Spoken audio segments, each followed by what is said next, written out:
On garde le contact. Réagissez en direct lundi. Pourquoi les jeunes Africains préfèrent-ils vivre en ville? Mardi. Vos propositions pour freiner le déplacement massif des jeunes Africains des campagnes vers les villes. Mercredi. Le cinéma en Afrique. Quelles conditions pour un retour gagnant?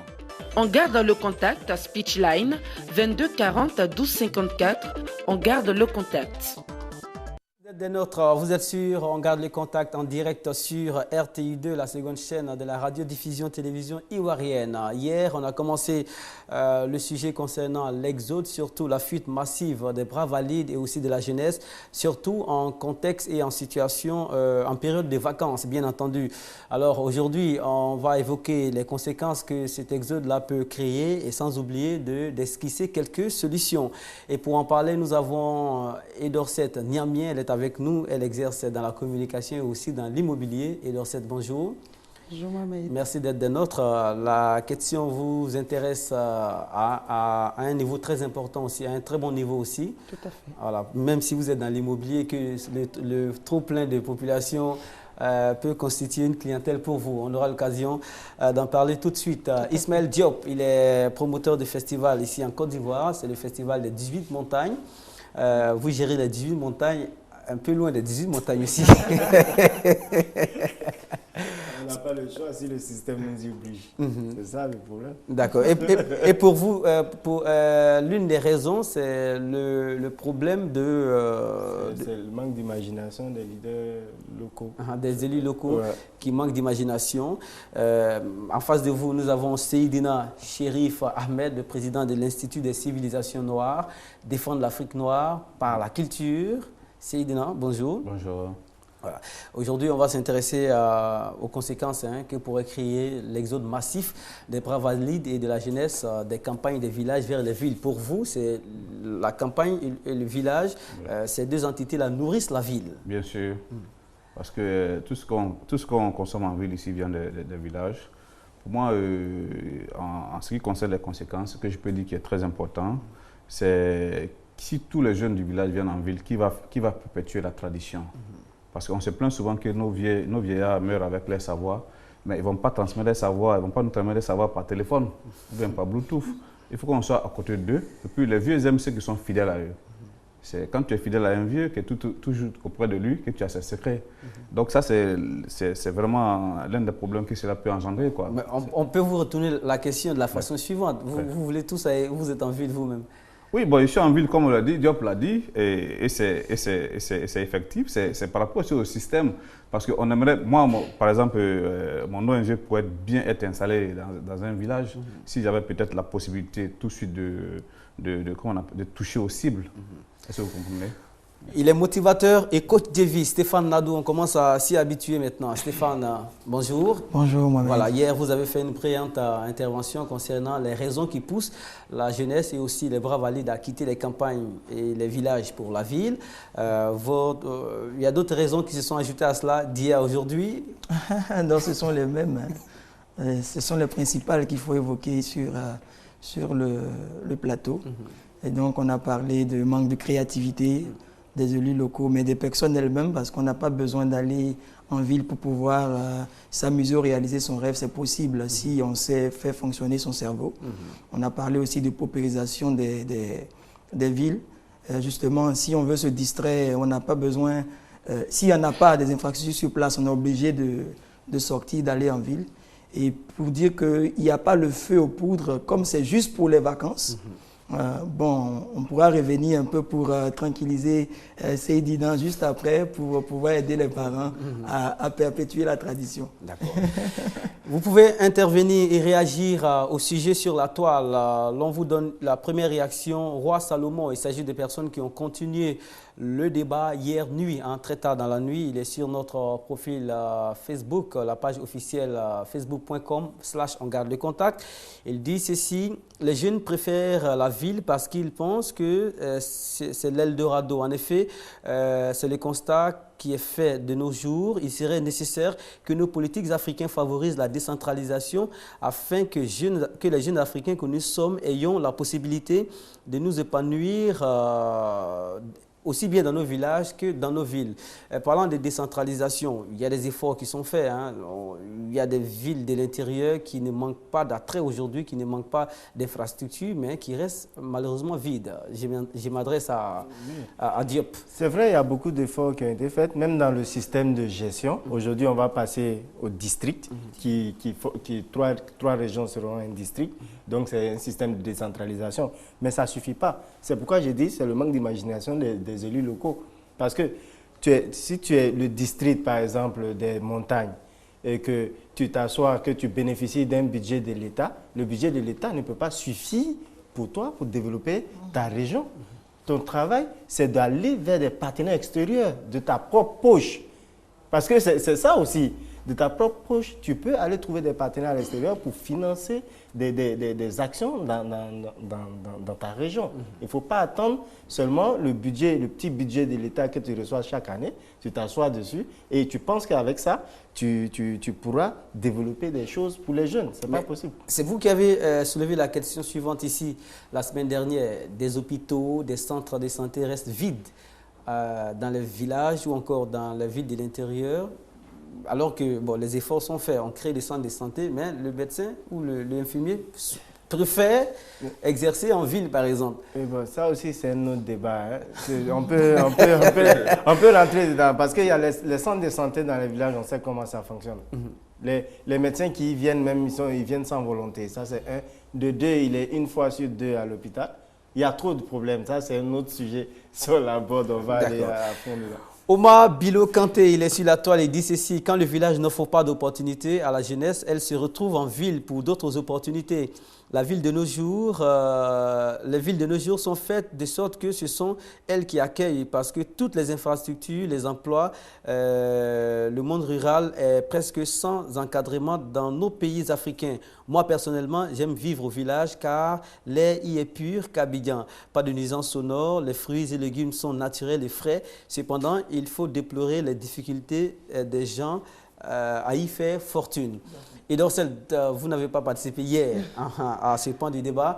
Vos raisons, les raisons qui font que les bras valides, les jeunes et autres désertent les villes, les campements. Je pense d'abord que tout est une question d'organisation. Et il y a aussi le manque d'infrastructures, comme le jeune frère l'a dit. Et je pense aussi qu'il y a un manque de volonté au niveau de nos élus. Il faut le dire. Je prends tout simplement mon exemple. Moi, je viens du centre de la Côte d'Ivoire et j'ai été la présidente des jeunes de mon village. Alors, on s'est dit quoi? Je viens de Dimbokro et la ville de Dimbokro, malheureusement, est une ville déserte. Alors, on se pose pourtant, Dimbokro ne manque pas d'infrastructures. Voilà. Si, hélas, si. Parce que l'usine, la seule usine qui était là, est fermée. Il y a plus de points d'animation.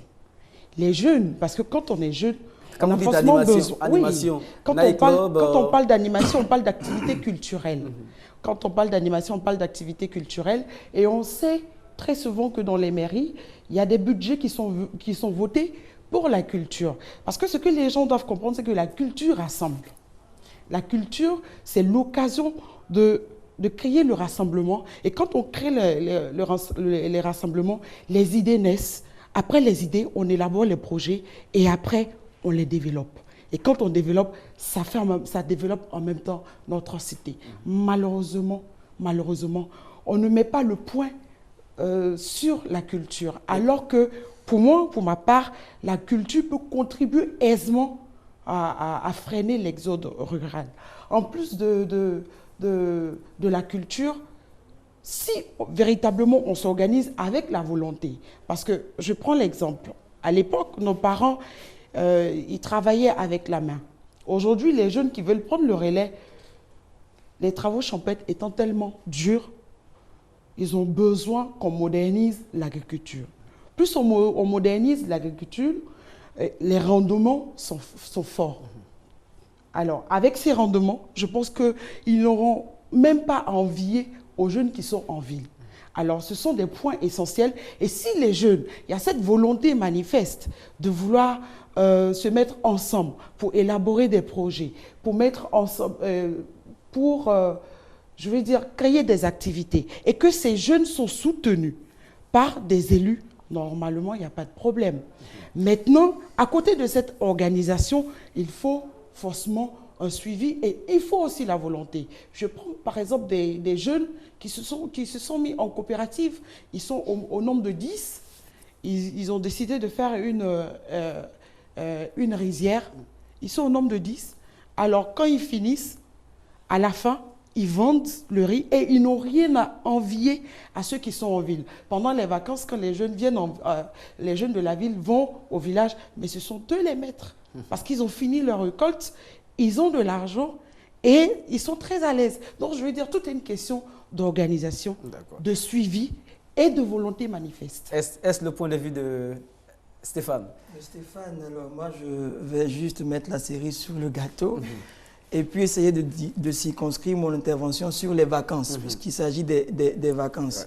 Ouais. Et justement, si pendant les vacances, les jeunes décident d'aller en ville, certainement, c'est parce qu'ils n'ont peut-être pas l'occasion sur place de satisfaire leur curiosité, de s'amuser, de se distraire, quand bien même l'air y est frais et intéressant.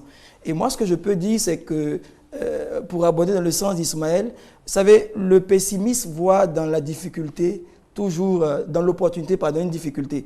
Tandis que l'optimiste, il voit dans la difficulté une opportunité. Vous avez dit, c'est le slogan de l'émission, si la route vous manque, tracez-la vous-même. Ouais. Alors, donc, il faut être créatif. Et justement, la question de la culture intéresse au plus haut point parce qu'avec des activités culturelles, on peut maintenir les jeunes sur place, de façon à ce qu'ils puissent se distraire, s'amuser et en apprendre un bout, ne serait-ce que sur leur propre culture et sur leur propre personne. Il faut aussi dire aux jeunes qu'il a la possibilité, par son talent, par l'expression de ses dons multiples, de pouvoir s'épanouir là où il se trouve, en exploitant les dons de sa localité ou en exploitant les possibilités de sa localité. Donc déjà ça, ce serait un pas énormissime pour permettre aux jeunes de rester sur place.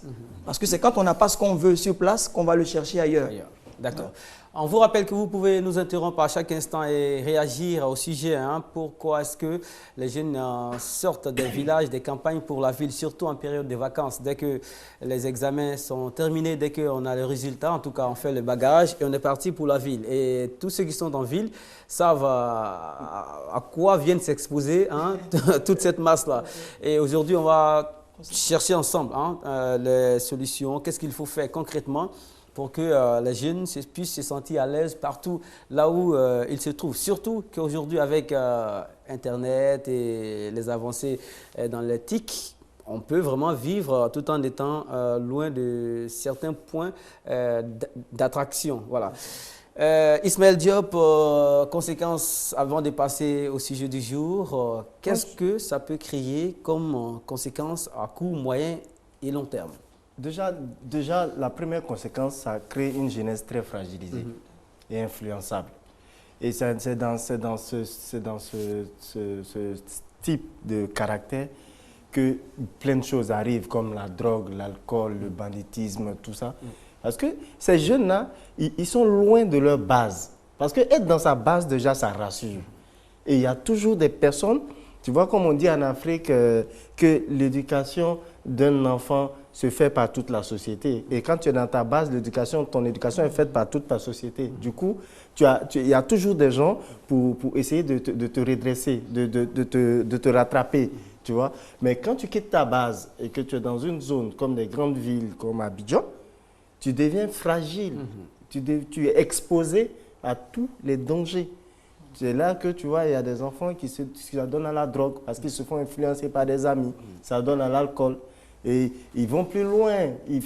Tu vois les trucs qu'on appelle broutage, voler sur Internet. Moi, je vais aller clair. Voler sur Internet, tout ça, c'est parce que c'est des enfants qui sont abandonnés par leurs parents, qui sont abandonnés par la société et qui se font influencer par la mode.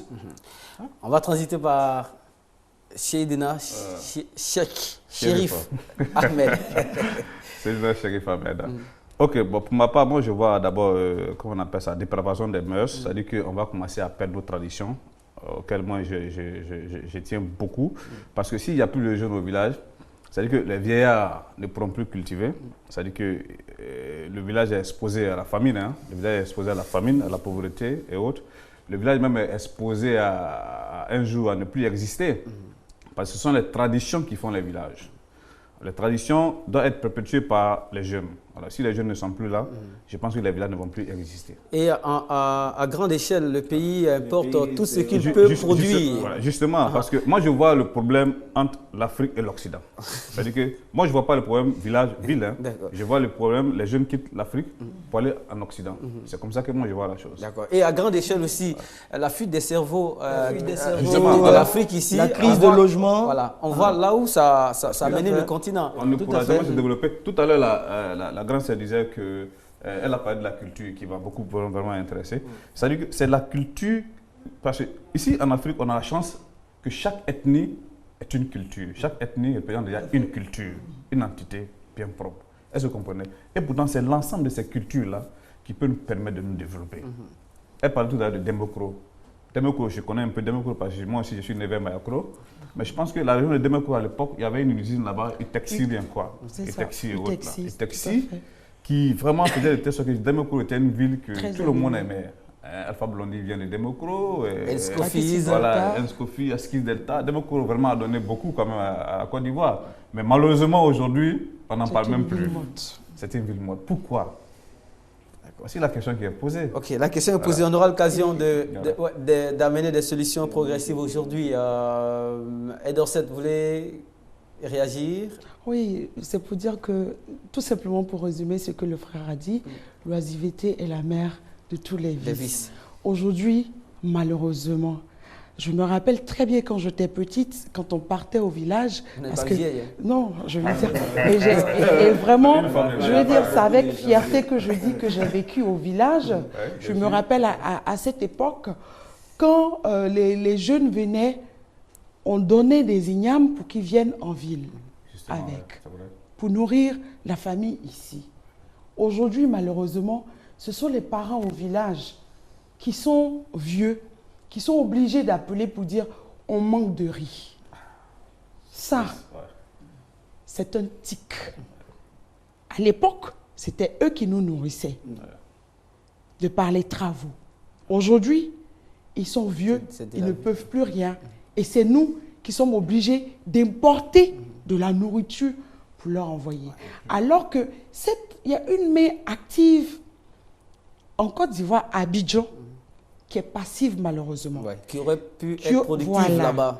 Qui aurait pu être productive là-bas. Alors si l'État gagnerait à former, à sensibiliser cette jeunesse qui peut servir à retourner à la terre et produire, bien entendu, avec les moyens adéquats, je pense qu'on gagnerait. Parce que ce n'est pas une famine seulement au village, c'est une famine pour tout un pays, voire pour tout un continent. Voilà. Hélas. Tout de suite, on va mettre le sujet du jour sur la table. C'était une parenthèse. On faisait un flashback sur le sujet d'hier. Sur la toile, David Ouattara dit ceci: sur les chaînes occidentales, nous suivons des émissions où des personnes choisissent de vivre en pleine campagne, tout simplement parce que la terre est une grande source de richesse. Présenter à ces jeunes des modèles de réussite et cela marchera.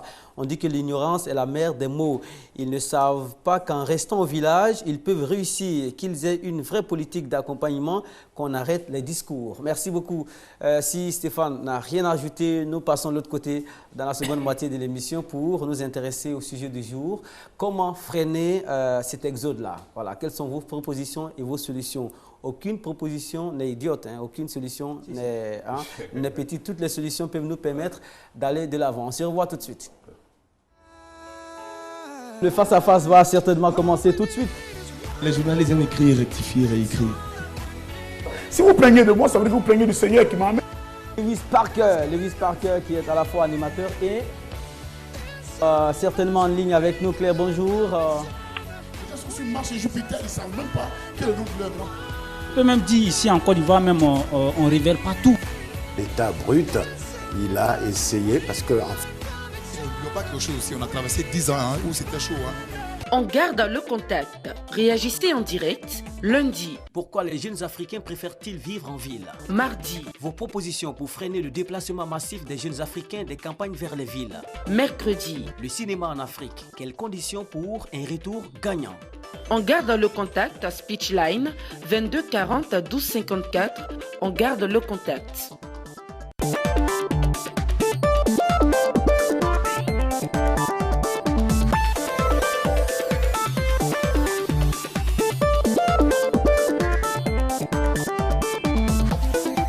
Moi, je pense que c'est l'éducation. L'État doit créer des activités dans les villes pour que les enfants puissent comment on appelle ça, s'amuser, s'épanouir lors des vacances. Bon, moi je pense que on peut créer des emplois pour pouvoir occuper ces élèves-là qui aiment venir à Abidjan pendant les vacances. Bien vrai qu'à Abidjan c'est joli, il y a plein de jolis trucs, plein de belles choses à voir, mais on peut créer aussi des activités, festivals pour les vacances qui pourra les occuper on va essayer d'oublier de venir toujours en vacances à Abidjan. Pour maintenir ces jeunes-là dans les villes d'origine, je pense qu'il faut créer des activités. Il faut voir un peu, il faut faire une analyse pour voir qu'est-ce qu'ils viennent rechercher ici pour créer ça dans leur ville. Je pense qu'il faut inciter plutôt les jeunes à rester au village auprès de leurs parents, les aider lors des vacances. Les vacances, ce n'est pas forcément fait pour s'amuser. Bon, selon moi, en tout cas, ce qu'il faut faire pour vraiment maintenir ces jeunes-là, c'est que vraiment il faut développer les villages, il faut harmoniser tout ça. Il n'est pas que vraiment ces jeunes-là soient excités pour venir vers la ville. Il faut qu'ils soient vraiment dans les conditions. Voilà, 22 40 12 54, on profite pour saluer toutes les capitales africaines, tous ces pays africains qui sont connectés quotidiennement sur ce magazine. Et l'on espère que les solutions égrenées ici peuvent nous aider, en tout cas, à aller de l'avant. Réaction sur la toile. Abdoul Traoré dit ceci, tu sais, tout est une question de mentalité. On présente même dans les écoles le modèle bureau comme étant l'idéal. On doit changer la communication sur l'agriculture, mais aussi permettre aux petits propriétaires des terres de rivaliser avec le gros producteur en finançant ces projets. Mais aussi, il y a plein de jeunes en ville qui ont compris à ces choses et veulent retourner à la terre. Mais il n'y a pas de financement. Voilà le grand problème. Voilà. Abidjan est joli, on a entendu ça aussi. Mais n'en riez pas, parce que c'est ce qui revient tout le temps. Lorsque quelqu'un à la campagne, lorsqu'on lui présente la ville, quelqu'un en parlait hier. Oui, moi, je disais, c'est le petit modèle du truc entre l'Europe et nous. Hein. C'est-à-dire, quand on montre l'Afrique en Europe, c'est une Afrique pauvre, une Afrique en guerre, une Afrique qui a faim. On ne te montre jamais le plateau, on ne te montre jamais la Riviera avec les grosses 4x4. Je ne sais pas si c'est un moyen pour que... Oui, c'est pour freiner l'exode chez eux, pour couper l'envie aux jeunes de sortir du continent. Ça veut dire, si vous allez là-bas, voici ce qui vous attend. Voilà, on doit faire pareil pour les grandes villes. C'est comme quand on montre toujours Abidjan à la télé. Quand tu es au village, tu vois Abidjan. Quand tu vois le plateau, vraiment, tu as envie de venir. Mais quand on te montre le village de l'autre côté, c'est vraiment une zone où il n'y a pas d'activité. Soit il y a un feu de brousse, ou il y a une, je sais pas, une danse. Moustique, c'est pas... Voilà. C'est un truc comme ça. Moi, je ne suis pas trop d'accord avec vous, parce que je ne sais pas, il faut désaligner les gens. Hein? Moi, je ne sais pas pourquoi j'aurais honte d'aller chez moi au village. C'est ça, ça veut dire que c'est... Il parle de la façon de présenter le village. Oui, on n'a même pas besoin, on n'a pas besoin de montrer, on n'a pas besoin pour décourager les gens, on n'a pas besoin de faire la différence entre le plateau et quoi que ce soit. On a besoin tout simplement d'éduquer les gens. Hein. Je prends un exemple très simple. Hein. Voilà. Chaque fois, je parle souvent de notre système scolaire. Si dans notre système scolaire, on a des diplômes qui correspondent à nos besoins, par exemple, on prend un exemple très simple. Si quelqu'un a un BTS en développement d'igname ou bien de manioc, ce n'est pas Abidjan qui va développer ça. Est-ce que vous comprenez? Voilà. C'est ça qui peut d'abord permettre aux gens de... Voilà. On ira tout à l'heure au téléphone retrouver mademoiselle Nissi du côté de Cocody. Mais avant, M.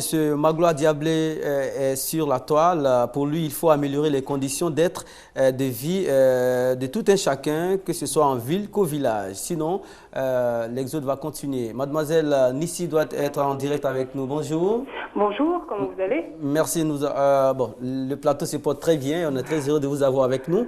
Vos propositions alors pour freiner cet exode-là qui peut à long terme avoir de lourdes conséquences?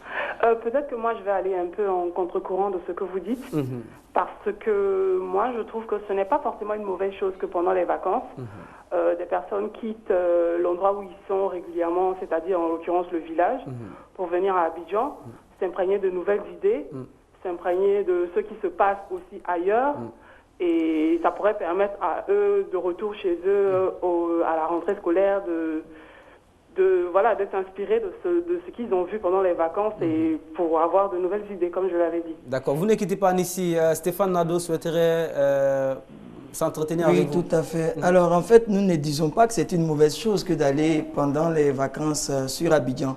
Mais nous disons qu'il n'y a pas qu'Abidjan pour épanouir les jeunes et que si les dispositions sont prises et les idées viennent, il y a la possibilité d'épanouir les uns et les autres là dans leur localité. C'est en cela que ça permettra effectivement un développement de chaque ville et puis voilà, chacun apporte sa différence à tout le monde. C'est un peu ce que nous disons, mademoiselle ou madame. Mademoiselle Nissi. Je suis d'accord avec vous, mais en fait, moi, mon avis, ce serait plutôt de promouvoir le retour de ceux qui sont à Abidjan, à l'école, à l'université et tout ça. Comme vous avez dit, les ingénieurs en Ignam ou je ne sais pas quoi, qui retournent au village pour voir comment ça se passe, par rapport à ce qu'ils apprennent aussi à l'école, comment ils peuvent appliquer, quelle application pratique il pourrait y avoir en milieu rural ici. Je pense que c'est surtout ça que nous, on ait le courage d'envoyer nos enfants en vacances aussi au village, voir les grands-parents, voir aussi la souffrance qu'ils ont. Peut-être que ça va les inspirer aussi à développer des tracteurs pour aubergines ou je ne sais pas. Mais en tout cas, moi, je pense que cet échange-là pourrait être très bénéfique et très favorable en fait à tous. Merci. C'est mon avis. Je pense que vraiment l'échange, voyager, découvrir autre chose, j'ai toujours trouvé que c'est plus bénéfique qu'autre chose. Merci beaucoup. Vraiment mon avis. Merci beaucoup, mademoiselle Nissi. Excellente journée. Bien de choses à ceux qui suivent ce programme avec vous là-bas. Nous allons en Angola, de la Côte d'Ivoire. Nous sortons directement direction Angola. Trouver M. Diallo. Diallo, s'il est là. Oui, je suis là. Voilà. Diallo, est-ce que vous êtes... Bon, on vous écoute en tout cas. Qu'est-ce qu'il faut faire pour freiner le déplacement massif des bras valides, de la jeunesse, des campagnes, des villages vers les villes ici en Afrique? Oui. Bon, moi je voulais juste vous soutenir d'abord. Que l'émission c'est très bon pour la Côte d'Ivoire. Puisque je suis un des Ivoiriens qui vit en Angola. D'accord. Ah bon, vraiment, il vit en avance pour le pays. Et je suis fier d'être Ivoirien. Bon, juste. Moi, je voulais vous encourager seulement. Ah, d'accord. Vous n'avez rien à dire sur le sujet? Non, je n'ai rien à dire sur le sujet. Moi, je suis très content pour vous, puisque c'est une émission qui me plaît beaucoup. Merci beaucoup. Merci beaucoup, Diallo. On va saluer. Vous êtes dans quelle ville d'Angola? Parti, malheureusement. Sur la toile, ONG SAP Côte d'Ivoire Enfance. Une seule condition, la création des richesses dans tout le pays et ensuite la distribuer dans tous les hameaux et les villages par la création d'infrastructures sociales de base d'activités économiques pour les femmes et les jeunes. Étant qu'agent de développement communautaire, c'est l'unique solution comme cela a été vécu ailleurs en Europe. Merci à vous et à toute l'équipe. Merci beaucoup. C'est une ONG, SAP Côte d'Ivoire Enfance. Bon, tout le monde dit qu'il faut. Tout à l'heure, Miss Niamie disait que bon, tout le monde fuit parce qu'il n'y a pas d'ambiance par endroit et tout ça.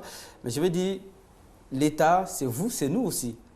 Alors, si tout le monde s'arrête pour dire qu'il faut que l'État fasse, je pense que rien ne va se faire. L'État, c'est tout le monde, c'est vrai. Nous, on a choisi des personnes pour nous diriger. C'est ça le problème. Hein? Parce qu'à chaque fois, c'est facile de dire l'État, c'est tout le monde. Mais tout le monde ne vient pas s'arrêter pour signer un document officiel.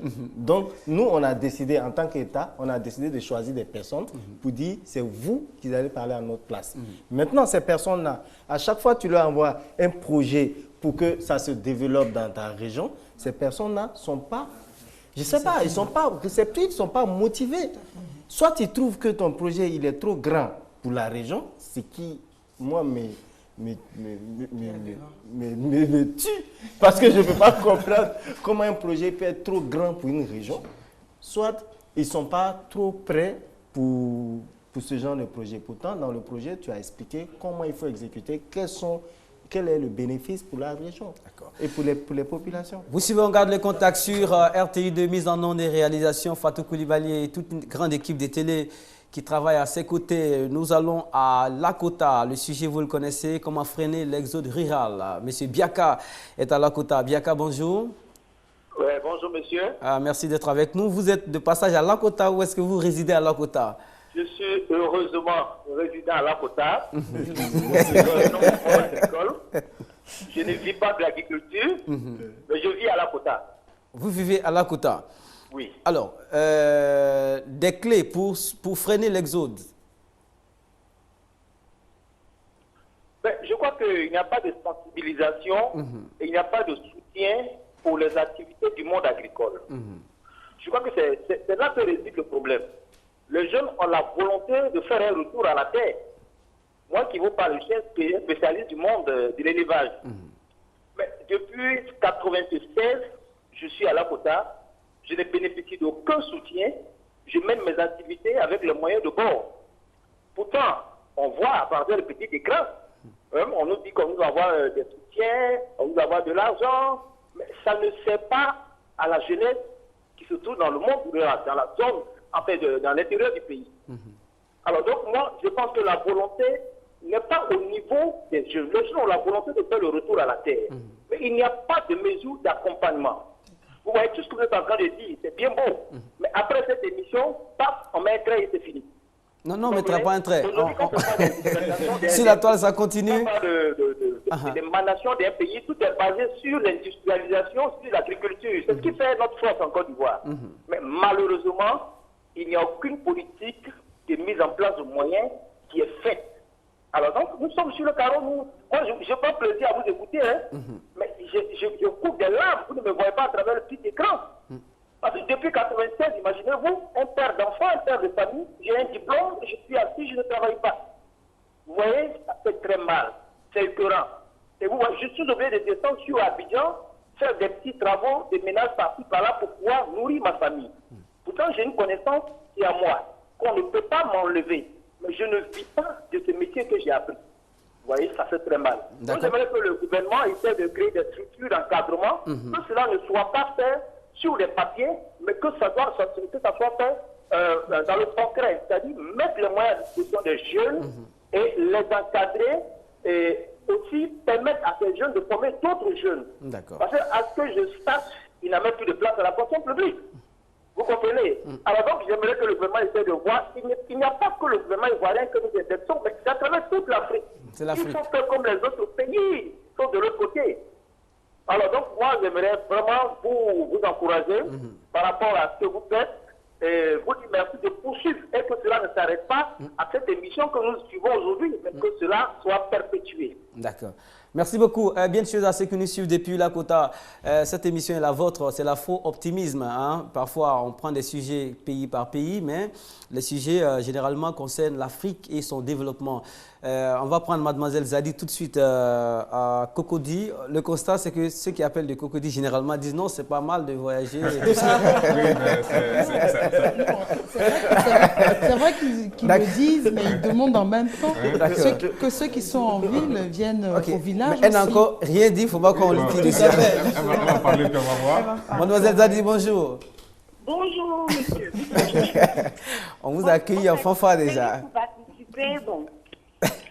Moi, je pense que les jeunes Ivoiriens ont envie de retourner à la terre. D'accord. Mais nous-mêmes, les Africains, nous sommes vraiment méchants. Moi, je vais prendre un peu mon cas. Comme mon grand-père est décédé, il a laissé de la forêt, tout ça. Mais ses frères ont tout pris, ils ont distribué ça entre eux. Eux, il s'avérait même que mon père n'a même pas eu une terre. Donc, bon, lui étant un fonctionnaire, bon, il ne s'est pas trop intéressé. Donc, c'est après, il a préféré acheter une forêt à Daloa. Nous ne sommes pas de Daloa, nous sommes de Souvré. Une forêt à Daloa pour faire sa plantation. Encore, j'ai un autre exemple encore avec le père de ma mère. Quand il est mort, c'est pareil, ses frères ont distribué toute la terre. Aujourd'hui, tous mes oncles qui sont retournés au village n'ont même pas de place pour planter, ne serait-ce que du riz. même ça, il n'y a pas. Ils sont pris, ils se sont partagés ça entre eux. Et puis aujourd'hui, mais donc, chez son village, ils n'ont rien à faire. Peut-être qu'ils vont se débrouiller un peu quelque part. D'accord. Donc, vous partez de vos propres cas pour qu'on trouve, voilà, que la méchanceté s'arrête, qu'on soit honnête, qu'on soit transparent. C'est ça? Voilà. Sinon, les jeunes ont envie de retourner à la terre. Merci beaucoup. Les jeunes ont envie de retourner au village, les jeunes ont envie de retourner à la terre. Merci. C'est seulement que le village, même comment dire, il n'est pas prêt à accueillir les jeunes à la terre. D'accord. Merci beaucoup, Miss. On souhaite que le village soit vraiment prêt et que ce cas ne se généralise pas. Vous restez avec nous, on va vous proposer cet élément qui montre les conséquences de l'exode massif. Généralement, l'Afrique, les zones qui sont sujettes à l'exode sont des zones riches. Même l'exode fait que la pauvreté règne là-bas. On y va, on suit et on se revoit tout de suite.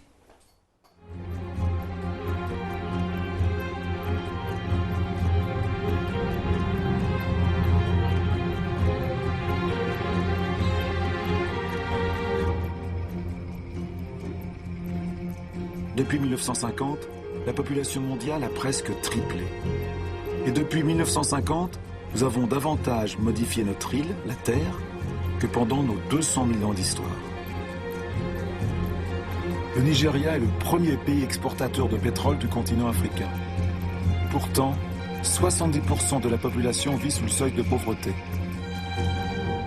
La richesse est là, mais les habitants n'y ont pas accès. C'est une vérité mondiale. La moitié des pauvres de la planète vit dans des pays riches en ressources. Notre mode de développement n'a pas honoré ses promesses. En 50 ans, les écarts de richesse se sont creusés comme jamais. Aujourd'hui, la moitié de la richesse mondiale est détenue par 2% des plus riches.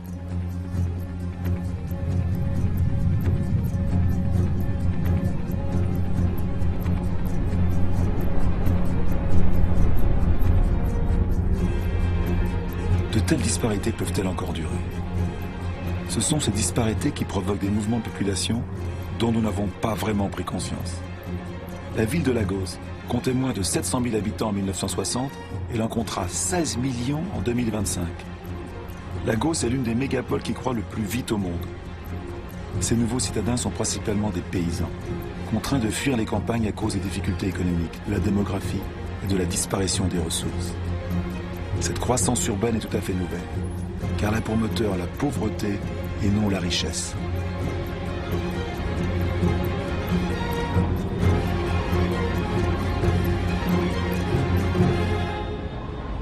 Chaque semaine dans le monde, plus d'1 million d'habitants s'ajoutent à la population des villes.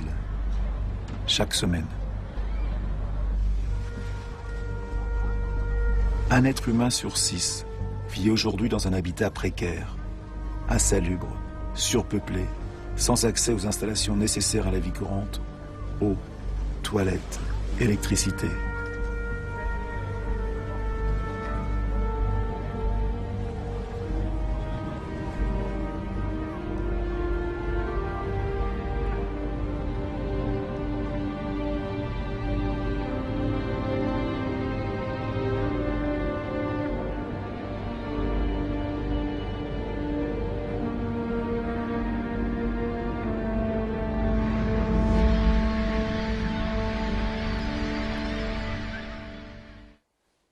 Voilà. Des chiffres qui donnent le froid dans le dos. Chaque semaine, 1 million de personnes s'ajoutent aux populations de villes. Vous avez le cas du Nigeria, de Lagos avec vous. De 700 000, on est passé à 16 millions. Et les nouveaux citadins sont des villageois, des paysans qui sont en ville. Alors, Niamey et Dorset, vous avez la tête baissée. Ça ne fait pas rire, mais je vais dire un commentaire et votre solution, en tout cas, pour la fin de ce programme. J'ai mal au cœur pour mon Afrique. J'ai mal au cœur parce qu'il y a un manque véritable de volonté politique, de volonté même au niveau même de nos politiques. Cette volonté d'aider. Les efforts sont faits parfois. Non, les efforts ne sont pas faits. Avant que ça n'arrive à la base aussi. Je ne pense même pas que les efforts soient faits.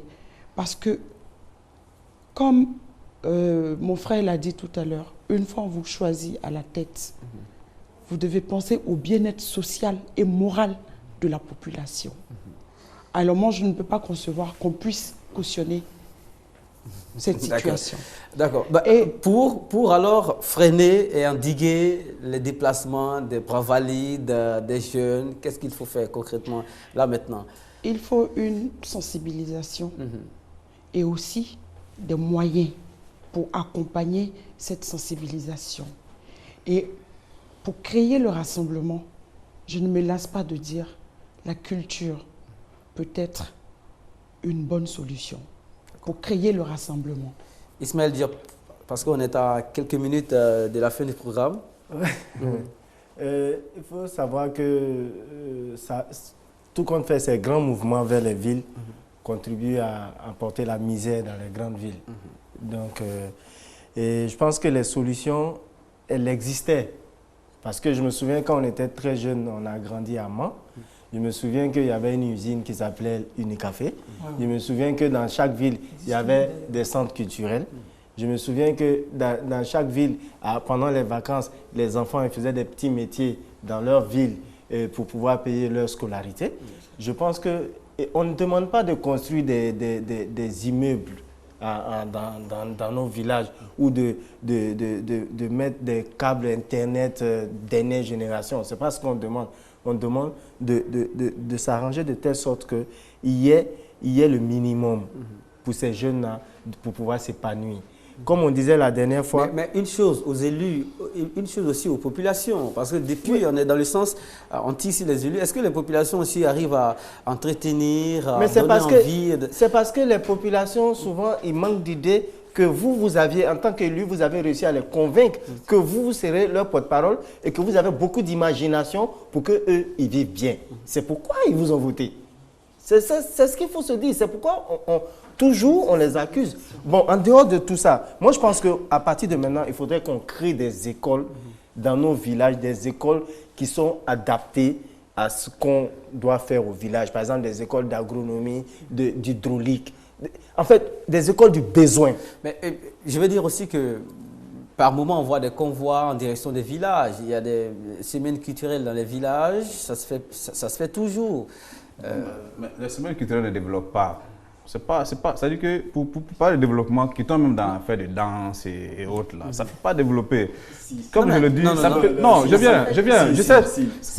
peut développer Abidjan. Non, je viens. Ça peut développer Abidjan. Mais je vous dis, aucun festival ou bien aucun concert ne peut faire développer un village. Il faut qu'on parle. Attention, écoutez, je suis. Écoutez, les 20 000 festivaliers, ils dorment où?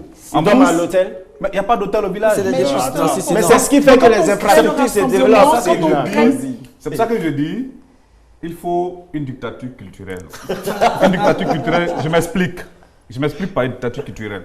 Ça résume tout ce que nous sommes en train de dire là. Ça veut dire quoi? Ça veut dire que nous sommes dans une région. Les produits de la région, que ce soit les produits agricoles ou bien les intelligents de cette région, doivent refuser volontairement eux-mêmes d'aller monnayer leurs talents ailleurs, qu'ils restent là et qu'ils développent des choses. Dans ce contexte-là, c'est possible? C'est possible. C'est ça qu'il y a une dictature culturelle. C'est-à-dire que je ne quitte pas chez moi à Kong pour venir développer Dabou. Vous allez développer une forme d'apartheid. Non, ce n'est pas une forme d'apartheid. Écoutez, les Chinois ont été... La Chine était... C'était un état féodal, là. Mais ils ont pu se développer.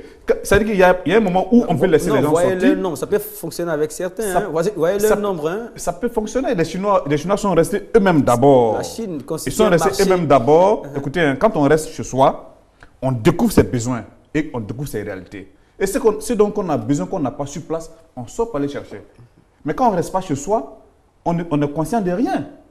Il faut rester chez soi pour découvrir ce qui nous manque, ce qu'il nous faut pour notre développement. Et bien ce qu'il nous faut maintenant, il n'y a plus d'exode, on envoie des gens en mission.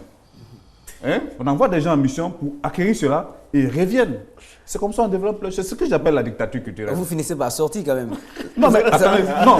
Quel que soit X, les humains sont des peuples qui se déplacent, ça c'est clair. Mais on ne sort pas en exode. Ceux qui sont en exode, ils ne vont pas en mission. Seydina Chérif Ahmed, président de l'Institut des civilisations noires, est avec nous pour trouver des solutions à l'exode le coach est là, hein, motivateur et coach de vie. Oui. Motivateur, c'est cette partie qui va d'abord nous intéresser.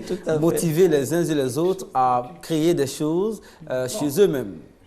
Oui, oui, effectivement. Je suis content d'entendre la richesse des apports des uns et des autres. Heureusement qu'un débat n'est pas forcément fait pour s'opposer, mais pour partager sa différence. Moi, je vais plutôt accentuer mon intervention en tant que motivateur sur la personne elle-même qui veut s'épanouir. Parce qu'il peut y arriver, comme on le constate, que l'État ne fasse pas sa part. Donc, nous sommes chargés d'amener ces personnes à avoir des idées, à créer des possibilités pour s'épanouir. Hein, on dit toujours que le problème n'est jamais fait pour nous abattre, mais pour être abattu. Il y a une histoire extraordinaire d'un monsieur qui donnait à ses 2 enfants des jumeaux, des cadeaux. Il y a un à qui il a remis des cadeaux, il s'est plaint du cadeau qu'il a eu, la couleur, la taille, ainsi de suite. Et l'autre, il a reçu juste du fumier. Et il s'est dit, mais si mon papa me donne du fumier, c'est qu'il doit avoir quelque part un cheval. Ça veut dire qu'il a été capable de trouver dans la difficulté les opportunités pour effectivement créer son bonheur. Donc, je vais écouter attentivement et véritablement celui qui est en face de moi, qui vient du village et qui veut peut-être s'épanouir en ville, pour connaître ses rêves, ses besoins, ses attentes. Je vais l'aider à lister ses dons, ses talents et l'amener à voir sa région autrement. Comment il lui est possible dans cette région de pouvoir vivre le rêve qu'il recherche. On fait généralement des tests qu'on appelle le test du MBTI qui donne des éléments intéressants sur la personnalité de l'enfant, de la personne. Et puis, avec ces éléments qu'il a, il a la possibilité d'avoir un regard qui tient compte de ses possibilités. D'accord? Qui tient compte de ses talents. Le talent n'a rien à voir forcément avec ce qu'on a appris à l'école. Je peux avoir étudié dans tel domaine et puis ne pas forcément avoir un talent dans ce domaine. Et comme je dis toujours, tout le monde n'est pas forcément intéressé à la terre, hein? Mais on sait que pour que tout le monde puisse être épanoui, il faut tenir compte des avis, des besoins des uns et des autres. Voilà pourquoi on parle d'intelligence multiple.